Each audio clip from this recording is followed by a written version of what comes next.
CryptoBirb, thank you. Welcome to FXStreet, man. It's really a pleasure to have you here with us today. We have been looking into your analysis. I mean, you kind of like tanked the bottom right there, so it was kind of like nice to see that. But yeah, before we go ahead and move forward, maybe you want to introduce yourself to our audience today. Sounds good. Yeah, my name is Adrian. I'm also known as CryptoBirb on Twitter. I've been active in a space since 2017. I participate in the community life as a technical analyst. I'm actually on my way to finalize the certification path that I've been doing along with the CMT Association, which stands for Charter Market Technician. I've recently taken exams and I hope it's actually going to go well. Yeah, this has been like an amazing journey so far. Lots of great people met. And for my main background, however, I am a chemical technology engineer, right? So I used to be a kind of like amateur musician. I mean, I still sing in a men's choir, one of the top performing men's choir in Europe. It's called Cantores Minores. I'm the founder and the owner of the Birb Nest, which is a premium educational platform for traders, for investors, crypto enthusiasts, basically where everybody comes in as a safe shelter to get more knowledge and insights into how the markets operate. That's great to hear. And where can people find you in Twitter, man? Because I was sharing your Twitter right there for a minute. It said crypto_birb. Is that right? Yeah, that's correct. Crypto_birb with the handle. That's my main handle. And well, people I think should always search for this verified blue check mark. There are lots of scammers, impersonators who would try to DM, people under my name and my logos, and that's not me. That's right. That's right. So there you heard it, guys. So yeah, why don't we just get right into it? I don't know if you want to share your screen, but yeah, I mean, like today we're trying to answer the question that everybody's asking themselves right now, right? Like, I mean, like, where is Bitcoin going next, right? I mean, it seems like it hit a local bottom per se at 17,600. I don't know if you agree with this. Maybe you want to share your thoughts on Bitcoin. By all means, yeah. Perhaps I can share my screen. It's maybe better. Let's see if it's actually going to. Can you see my screen? Yeah, I can see it right there. Can you see me draw maybe? Yeah, I don't see your drawings, but yeah, I can see your screen right now. So I guess we'll have to take it this way then. Yeah, so overall, we've recently seen this major kind of like a breakdown coming up with a little bit of this fundamental kind of like a micro black swan event, if you will, selective. It was a selective crash as opposed to what we saw in the market in March 2020 with the COVID pandemic start.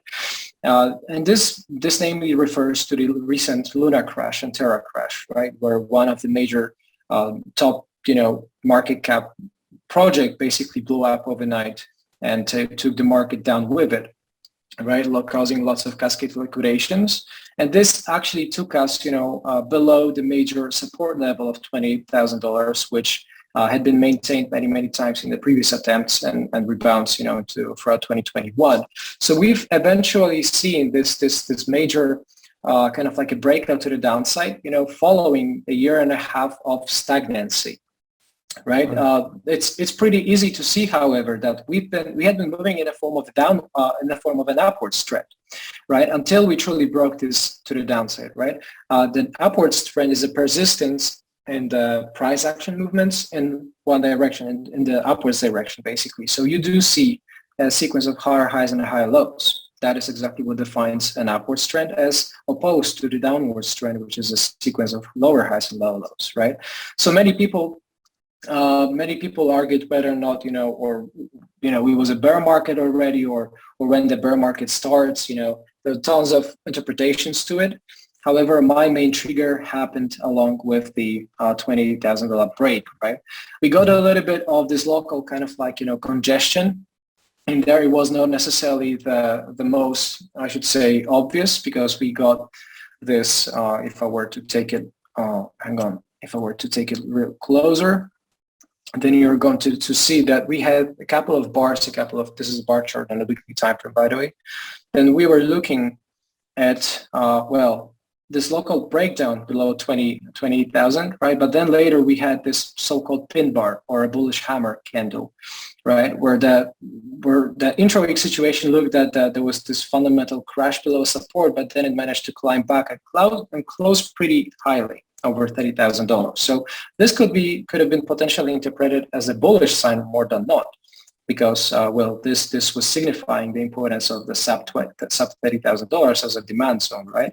So we got a lot of those conflicting, signals locally, because the price actually wasn't really following any upwards trajectory. It was actually sideways, going sideways. And then we got this, first close on the week 2 weeks ago below 28,000, which basically triggered, in my opinion, the bear market per se. However, this had been a very difficult time overall, I think, for many investors, because this is the first instance in Bitcoin history that it had followed this sideways pattern for so long, right? We had stayed for about a year and a half within one and the same price action range, somewhere, centered around $40,000. So you're observing a lot of oscillations, to the upside and to the downside, but in all honesty, we've been moving right around one and the very same level, right? So this has been very, very choppy environment that tricked many people. Luckily for me, I had been focusing, especially the latest stage of 2021, of distributing my wealth outside of crypto, right? When the market turned extremely eager and extremely enthusiastic and extremely euphoric. And I took definitely the stance, and then shot at precious metals, at real estate, and the cash, of course, some other kind of like asset classes.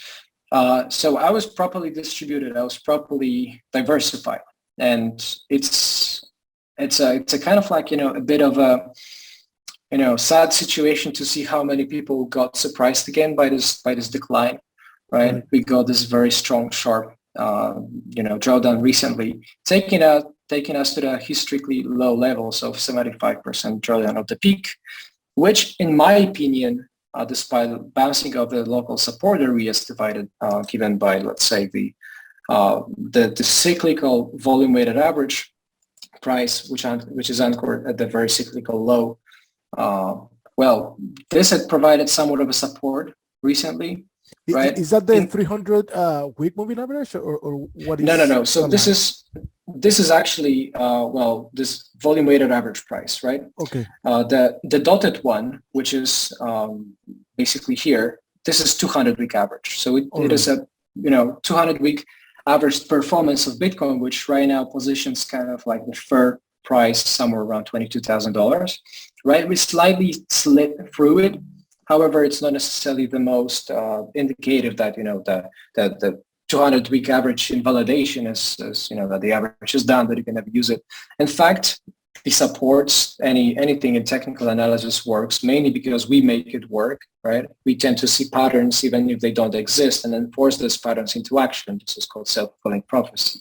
So just because many people interpret this level as a critical level, they tend to anchor around it. They tend to cluster orders around it, be it protective stops or some buy orders, which eventually leads to certain price reactions. And, if many people believe the symmetrical triangle, the coil is going to break up, then eventually they will keep bidding, they will keep buying with this conviction, and it eventually will break out, right? So it's interesting how it works. Okay. So that's interesting. So yeah. So basically, I mean, you were one of the lucky ones that got actually to diversify a little bit, right? Whenever you saw that Bitcoin was kind of like topping, but now with this recent swing low at 17,600, are you starting to move back into the crypto market, maybe into Bitcoin, or are you looking for it to like drop a little bit lower? I don't know. Do you have any entry points to get back into this asset class? Yeah, I had already started buying back in. I think the latest entry was somewhere around 20, somewhere around this very price that we're looking at today, a couple of days ago, for the week. However, the main point I think that puts me in this comfortable position is that like I said, I had been properly diversified. So this means my portfolio had already been secured before this crash happened. So I can allow myself not to have sold the entire stack of Bitcoin that remains after diversification, right? Because when I talk about diversification, I mean that crypto as Bitcoin, like Bitcoin and other cryptos, they work the way I understand it, as an asset class, right? Mm-hmm. Same way you can trade volatility like with VIX and options, same way you can trade stocks and commodities, you can trade also crypto. So to me, when building and constructing a well-balanced portfolio, I'm not really going ever all in crypto with all my money or ever all out. I will always stay kind of like one foot on, right? Right. So right now, despite I had got some Bitcoins left that I hadn't sold, right? Right now, it doesn't really make much sense to sell it after a 75% drill down. Totally. Yeah, but I had been in this comfortable position when I'm not forced to think of selling that, right? Instead, I can actually add something that I had cashed out before. That's exactly what I'm doing. So you're basically dollar cost average your entry, I'm guessing, right? So you said that you bought like a little bit like around these price levels, but do you have already buy orders set, or do you have kind of like a downside target to these let's say capitulation that is going on right now? Mm-hmm. Yeah, I think this is a fair question. In all honesty, like I split my portfolio kind of like actions into two groups, as in I have my portfolio, which I trade with as a position trader, as a trend follower. Trend following breakout system is what I apply, my own custom design one. So I trade breakouts on the trend following basis. So I position myself around the trend, but then I want to I want to spot the trend first, right? So I'm not going to buy into sideways price action. I'm not going to buy into the very bottoming process with the shorter term positions. But at the same time, the other side of my portfolio actually is more for this contrarian basis, as in when I see the panic in the market, when I see some extreme sell-off, right, accompanied by extreme panic on the people and lots of this panic selling and this capitulation, as you refer to it, then I can position myself counter the trend with the longer term portfolio just on this contrarian basis. And the main principle behind it is that the majority, the crowd, the underinformed people are always wrong in the extremes. When the market is topping out, they'll always tell you it's ever going to continue upwards. When the market is going down and it's bottoming out, they are always going to tell you it's going to downwards forever, even if it means negative prices for the spot price, which doesn't make sense, right? So this is the main inflection points in the markets, the reversals as in the peaking process or the troughs on the bottom. This is where the emotions climax, and this is where irrationality takes the advantage, and this is where things are not rational anymore. So I am waiting. Like I've done my purchases already, somewhat scaling in, but I'm not making any extremely extraordinarily aggressive movements with my portfolio, like I said, as an all in or all out, because I'm well distributed, right, and I consider it just one asset class. Right. Yeah. So that's kind of like something that our audience is asking us like a lot over the past few weeks, right? Like at what point do you start like entering? But the thing is like they need to understand that you're never gonna like hit the bottom, right? Buy Bitcoin at the exact bottom, right? So you need to start like entering it slowly and see how the market is reacting. Because yeah, right now the macroeconomic outlook, I mean, it looks horrible, right? But with Bitcoin with a 75% discount, shouldn't you get in? You know what I mean? Yeah, by all means. I mean, listen, like I said, I've already entered at the very price that is literally displayed right now, right? Yeah. It just happens to be the same price I was entering at. So I've already done my 6-figure purchases there. Right. I'm waiting. I'm considering after the successful weekly close, as in we don't get any I should say rapid reversal to the upside for $40,000, or we don't slip below like $10,000, then I'm probably going to deploy another chunk of my capital next week after the weekly close. However, again, I'm not playing it all in, all out. So I can allow myself to get a couple of those entries. I wouldn't refer to it as a DCA, as in dollar cost averaging, because that would imply I would buy each and every single month, basically, regardless of the price. But I'm more of a scaling in, if we were to call it this way, right? I'm scaling in a position, in a larger position, by distributing a couple of entries. And one of them is already done. I'm planning about 3 entries altogether. The second is most likely coming and then after the weekly close, most likely regardless of the price as well. if it closes somewhere around these levels.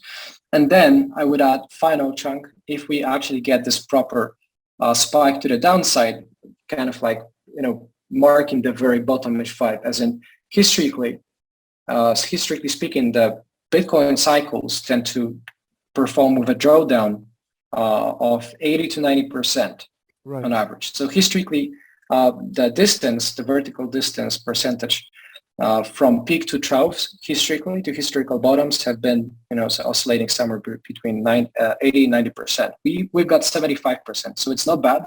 We're really starting to see lots of those capitulation marks, as in, on-chain analytics, NUPL, and MVRV. So you're starting to see a lot of those capitulation vibes coming all together.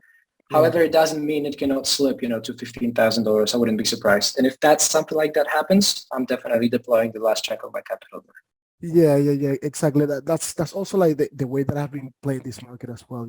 I'm looking for that steep capitulation, and yeah, I mean some of my last buy orders, I mean that I have in as I scale in, is around 15,000, 14,000. But let's see what happens. But is there any bottom indicators that you're like looking at that could potentially, give you a hint that the market, that Bitcoin is basically forming that bottom, or are you looking for like a period of consolidation after a steep downswing, or what are you like looking for in order to start calling for a market bottom?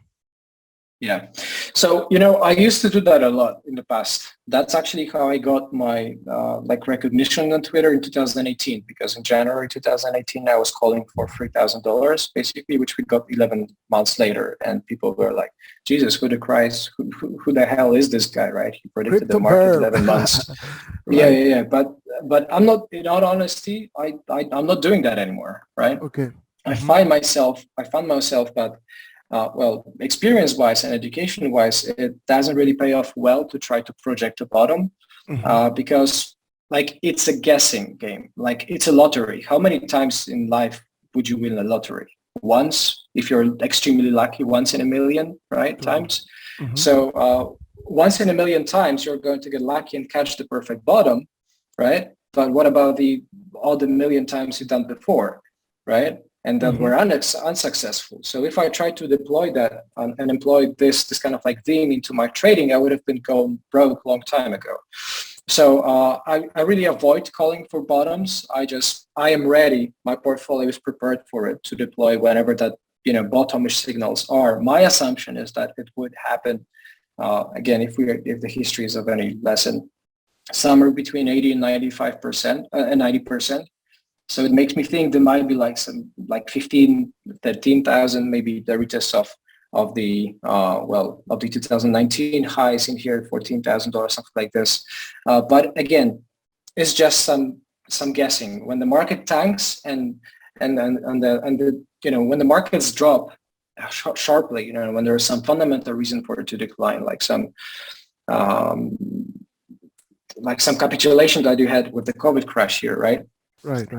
It usually correlates the markets which are not correlated. As in COVID crash, it was not only stocks that were dropping, right?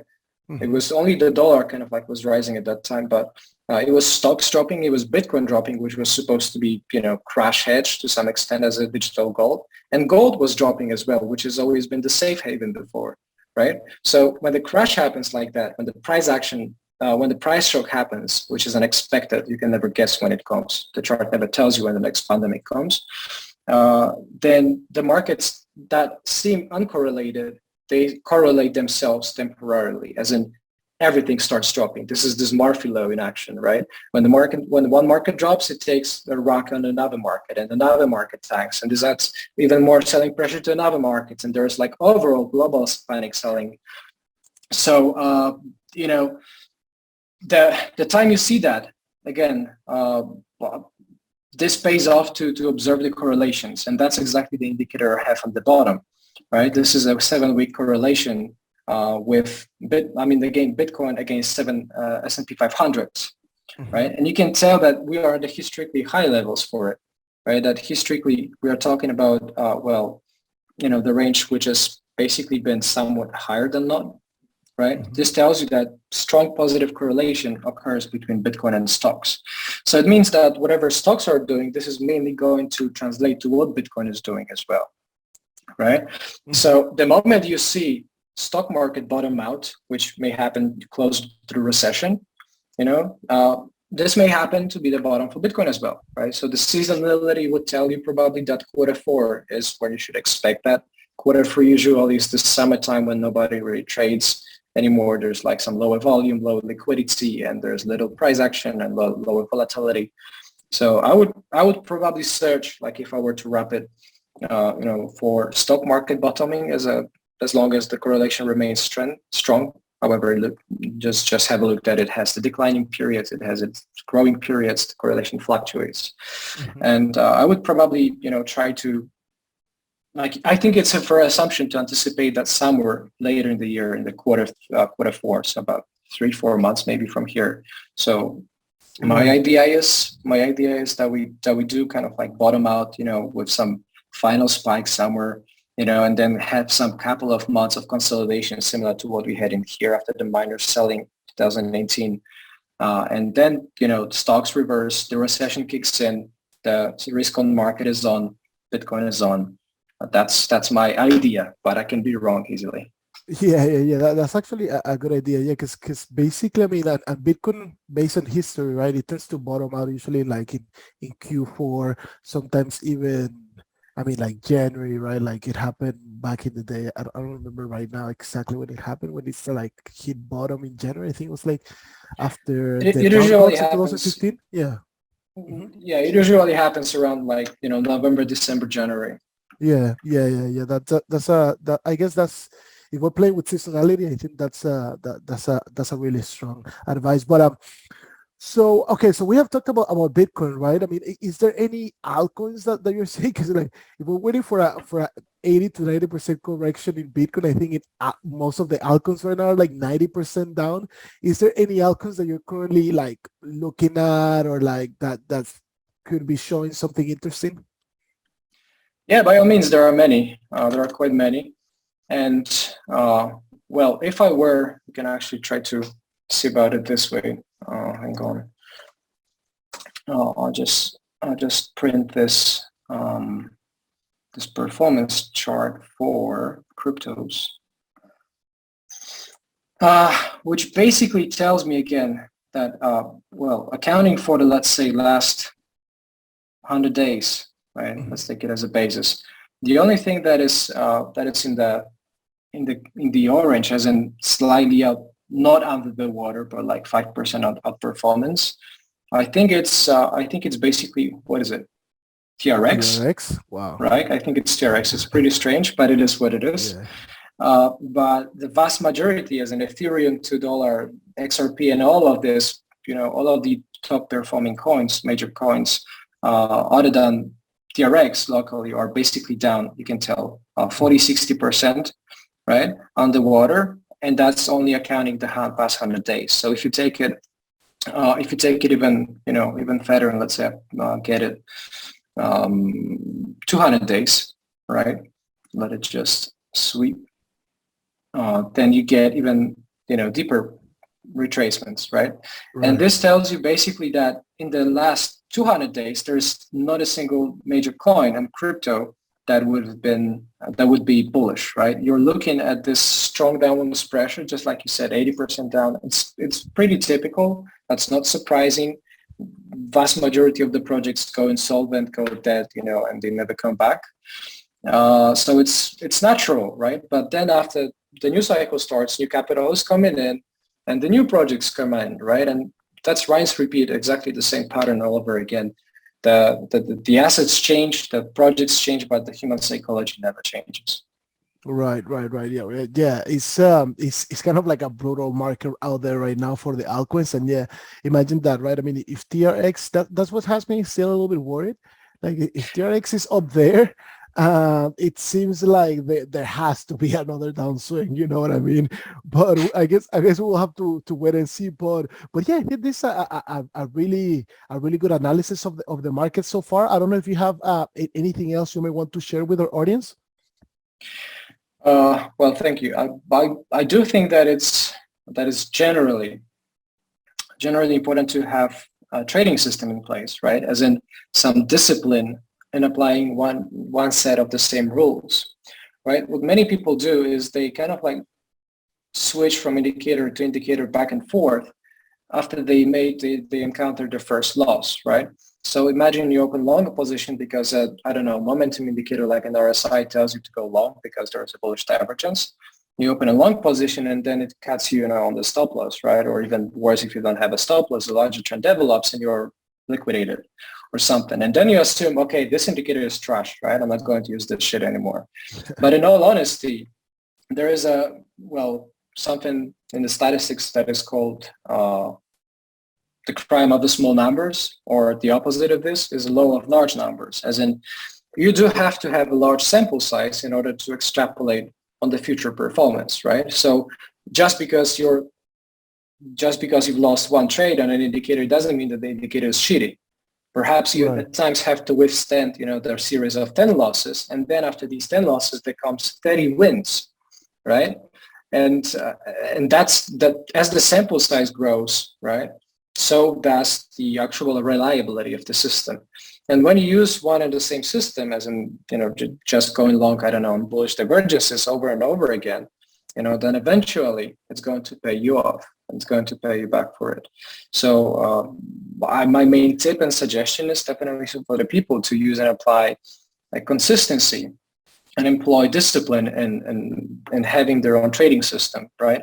It can be even two moving averages crossing over, but as long as you remain consistent with applying that, regardless, of your beliefs, and you apply risk management, right? As in sizing your position, counting for, I don't know, like an optimal position size, optimal left, like, or deploying some percentage capital, depending on the, I don't know, profit factor or the payoff ratio, whatever that is, then through this risk management, this entire journey becomes profitable. Right. I mean, I think that these are a really good piece of advice for those that are basically starting their trading journey, right? Is there any, right, as a starter, is there any indicator that you may recommend for the newbies? Yeah, by all means. I mean, like I said, the simpler the better. There's again in the statistics, in the world of numbers and finance, there is this Occam's razor, or this parsimony overall principle of simplicity. The simpler the solution, the better, right? So you can easily just take, like I said, 200-week moving average and buy every single time the price action, encounters it somehow. And if you keep doing that, then you can tell that on average, price of Bitcoin keeps going up, right? So you're most likely going to be more profitable than those who are going to short through 200-week average. So first simple premise, logical kind of like assumption. Take one moving average or crossovers of two moving averages, one longer term and one shorter term, and it's always going to pay you off better than just guessing. Right. I think that's great. Just keeping it simple, but being consistent with exactly the type of analysis they're using, the type of indicators they're using, just making sure that you learn the most about it. I think that's a really good way to basically end this stream. But thank you very much, CryptoBirb, for coming here.